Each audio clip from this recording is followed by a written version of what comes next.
بسم اللہ الرحمن الرحیم۔ السلام علیکم ورحمۃ اللہ وبرکاتہ۔ میں ہوں آپ کا ہوسٹ عطاء المرتضیٰ اور آپ کو اللہ والوں کی باتوں میں خوش آمدید کہتا ہوں۔ آج ہم اپنی اس محفل کے اندر باتیں کریں گے اللہ کریم کے کرم کی، اللہ کریم کی محبت کی۔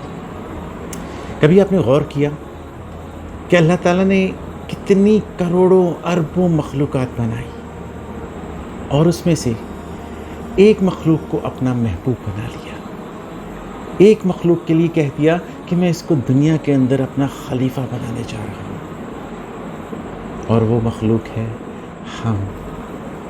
ہمارا مالک ہم سے اتنی محبت کرتا ہے اور ہم اللہ کریم سے اس کے بدلے میں کتنی محبت کرتے ہیں، کبھی غور کیجیے گا۔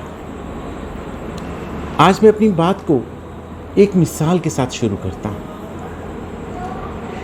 کسی گاؤں کے اندر 4 نابینا تھے۔ ان چاروں نے کبھی زندگی میں ہاتھی نہیں دیکھا تھا، اور ایک دفعہ ان کے علاقے کے اندر ایک سرکس لگ گئی۔ پتہ چلا کہ وہاں پر ایک ہاتھی ہے، تو ان چاروں نے ایک اکھیارے، ایک آنکھوں والے سے کہا کہ یار ہمیں ہاتھی ہی دکھا لاؤ، کہ ہم نے زندگی میں کبھی ہاتھی نہیں دیکھا۔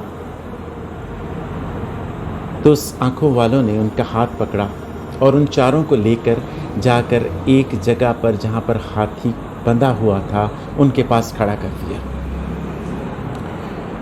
اور کہا کہ یہ ہاتھی کھڑا ہے، یہ دیکھ لیں۔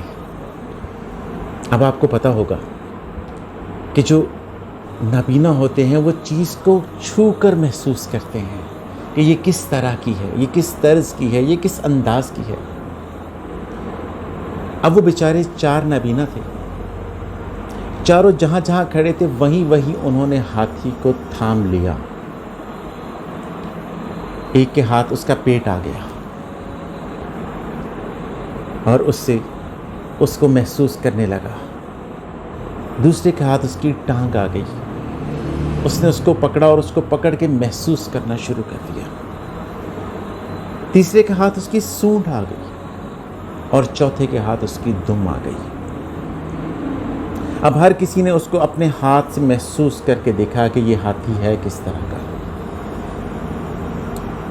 ان میں سے جب چاروں واپس آ گئے، اپنے گھر میں آ کے بیٹھے، تو وہ آپس میں خوشی سے ایک دوسرے سے کہنے لگے یار میں نے ہاتھی دیکھا ہے۔ ایک اس میں سے بولا کہ میں نے ہاتھی دیکھا ہے۔ ہاتھی جو ہوتا ہے وہ ایک کھردری دیوار کی طرح کا ہوتا ہے۔ دوسرا کہنے لگا نہیں یار میں نے بھی ہاتھی دیکھا ہے، اور وہ جو ہاتھی ہوتا ہے وہ ایک موٹے درخت کے تنے کی طرح کا ہوتا ہے۔ تیسرا بولا نہیں یار تم کوئی غلط چیز دیکھ آئے ہو، ہاتھی میں نے دیکھا ہے، وہ ایک موٹے پائپ کی طرح کا ہوتا ہے۔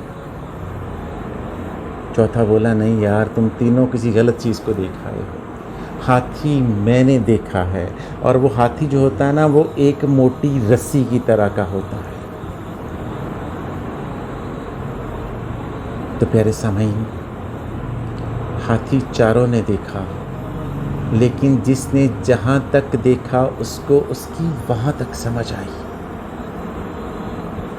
ایسے ہی ہمارا اسلام ہے، بہت بڑا ہے، بہت وسیع ہے۔ پیدائش سے لے کر، پیدائش سے پہلے نکاح سے لے کر پیدائش تک، پھر پیدائش سے اس کے کانوں کی اذان سے لے کر اس کی لحد کے اندر دفن کرنے تک اسلام ہے، بہت وسیع ہے۔ پوری زندگی انسان کی محیط کیے بیٹھا ہے۔ لیکن اب جس کو جیسا ملا اس نے اس کو ویسا بتا دیا۔ ہم نے اسلام کو کھل کے دیکھا نہیں، ہم نے اسلام کو کھل کے سمجھا نہیں، ہم تو یہ سمجھ ہی نہیں سکے کہ اللہ تعالیٰ نے ہمیں تخلیق کیوں کیا۔ کبھی آپ نے غور کیا کہ ہمسایوں کے بارے میں کیا کہہ دیا؟ امی عائشہ رضی اللہ تعالی عنہ فرماتی ہیں کہ مجھے ایک دن ایسا لگا کہ آقا صلی اللہ علیہ وآلہ وسلم ہمسایوں کے بارے میں اتنی تاکید کر رہے تھے کہ ایسا لگنے لگا کہ ان کو ہماری جائیداد کے اندر، وراثت کے اندر بھی حصہ دار ٹھہرا دیا جائے گا۔ ایسا کیوں؟ کبھی غور کیا؟ ایسا کیوں؟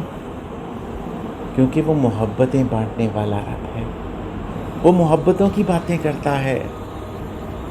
اگر ماں کے قدموں تلے جنت رکھ دی تو یہ محبت کی وجہ سے رکھی۔ اگر ماں کے کلیجے میں اتنی محبت ڈال دی کہ وہ آگ میں کود کر بھی اپنے بچے کو بچانے کے لیے تیار ہوتی ہے تو یہ محبتیں ہیں، اور اس محبتوں کی ایگزامپل وہ دیتا ہے کہ میں اس ماں سے بھی 70 گنا زیادہ پیار کرتا ہوں۔ تو خدا را آپ سے ہاتھ جوڑ کر التماس ہے کہ ان نفرتوں سے نکلے، محبتیں بانٹیں۔ سبھی نے ہاتھی دیکھ لیا ہے، سبھی نے اسلام کو سمجھ لیا ہے، لیکن جس نے جو سمجھا، جس کو جو دکھایا گیا، جس کو جو نظر آیا، اس نے وہ سمجھا اور اس نے اپنے حساب سے صحیح سمجھا۔ آپ کو سمجھانے میں، آپ کو سمجھنے میں مسئلہ ہو سکتا ہے، لیکن کسی کے ایمان پر شک نہ کریں۔ یہ ہمیں دور کرتا ہے، یہ ہمارے اندر نفرتیں، یہ کدورتیں پیدا کرتا ہے، لیکن خدا را آج کے اس پیغام کو دوسروں تک پہنچائیں اور محبتیں بانٹیں۔ اللہ تعالیٰ آپ کو اپنی حفظ و امان میں رکھے۔ اللہ حافظ۔